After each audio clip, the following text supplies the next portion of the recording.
Je suis Marie, j'ai 25 ans, je suis étudiante sur Grenoble en relations internationales, plus spécialisée sur le Moyen-Orient. Moi, c'est Jean, j'ai aussi 25 ans, je suis aussi à Grenoble en relations internationales. Et à côté de ça, on est passionné par la montagne, les voyages et l'aventure.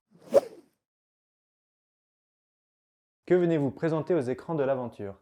Alors, on présente notre projet qu'on a fait l'an dernier. On a pris une année de césure et on a fait un projet qui s'appelle The Cross Border Mountain Trip.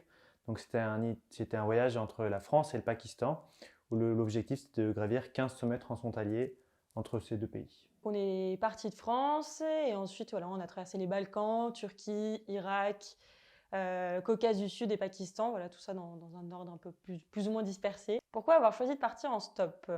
Alors, bonne question. Déjà parce qu'on adore, en fait, on adore faire du stop, c'est trop bien. Ça te permet de rencontrer plein de monde, etc. Et ensuite parce qu'on voulait aller dans ces zones frontières, donc ces zones frontalières, et c'était intéressant de pouvoir y aller en stop parce que ça permet du coup de rencontrer les gens qui peuplent ces zones. Et donc de pouvoir en fait avoir ce qu'on voulait en fait comme contenu pour nos recherches. Alors, comment avez-vous géré vos études de sciences politiques le temps de votre aventure? Alors, on a pris une césure. On a eu la chance que l'université veuille bien nous accepter, qu'on prenne un an et qu'ils nous gardent notre place. On va dire de loin, on a quand même un peu mêlé nos études de sciences politiques parce que ce qu'on faisait c'était de la géopolitique et on était en contact souvent avec certains profs en fait, enseignants-chercheurs qui nous conseillaient un peu, nous aiguillaient pour même nos recherches que nous on voulait faire sur le terrain. Alors, maintenant que nous avons fait connaissance, découvrons ensemble quelles graines d'aventurieux se cachent en vous. Vous êtes prêts? Oui, je pense. Oui, on est prêts.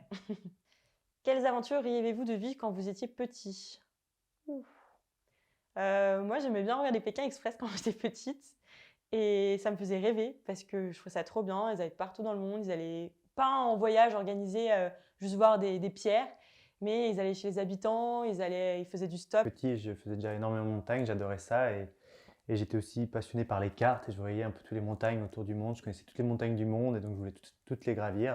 Ah, ils Donc connaissent vraiment toutes les altitudes et tous les noms. Hein. Et je connais toutes les montagnes du monde et donc je me suis dit ah oui, j'aimerais faire ci, ça et c'était un peu aux quatre coins du monde. Alors, quelle était votre première aventure et avez-vous une anecdote?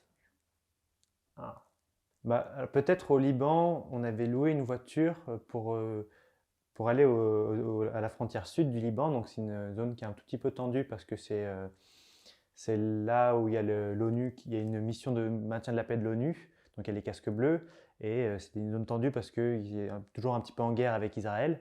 Et nous, on avait envie de voir ça de nos propres yeux parce que c'était quelque chose qui nous avait toujours intrigué, les opérations de maintien de la paix. Enfin, c'est typiquement nos études. Et je pense que c'était un peu de l'aventure parce que voilà, on avait un petit peu peur, on n'était jamais très sûr de ce qu'on faisait. On savait pas trop, on va dire, quelle légitimité on avait à être là et est-ce qu'on avait réellement le droit. Donc je pense que c'était ça qui était un peu excitant. Quel conseil donneriez-vous à un jeune qui veut partir à l'aventure? Eh bien d'y aller, déjà. Imaginons dans l'idée de juste partir un peu en dehors des sentiers battus. Je dirais de se renseigner sur le contexte, puis maintenant il y a quand même plein de ressources sur internet même, et puis d'y aller, quoi, de pas avoir peur. Aujourd'hui, que diriez-vous au vous d'il y a 5 ans? Alors, il y a 5 ans, qu'est-ce que je faisais? Bonne question. Il y a 5 ans, je commençais les études. Tout faire pareil. Faites pareil. Avez-vous encore des rêves d'aventurier? Bien sûr. Trop. Trop, mais pas assez de temps, trop frustrant. Oui, oui, on en a plein. On est rentré avec des idées plein la tête. Par exemple, l'Arabie Saoudite, ça c'est un pays qui vient d'ouvrir pour les touristes.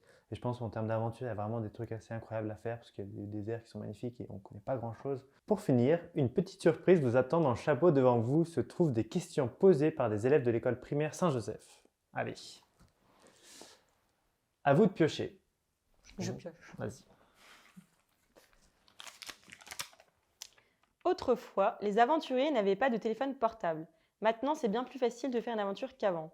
Peut-on venir nous sauver plus facilement? Alors, merci pour cette question. Ça dépend où. Ça dépend où. Ça veut dire que nous, justement, quand on fait l'aventure, on va dans les endroits reculés. Et dans les endroits reculés, il n'y a pas de réseau. Donc, Voilà. très souvent, non, ça ne change pas grand-chose. On ne peut pas venir nous sauver plus facilement. En France, quand même, on peut se dire que oui, j'imagine. Enfin, même dans plein d'endroits, mais pas tout le temps.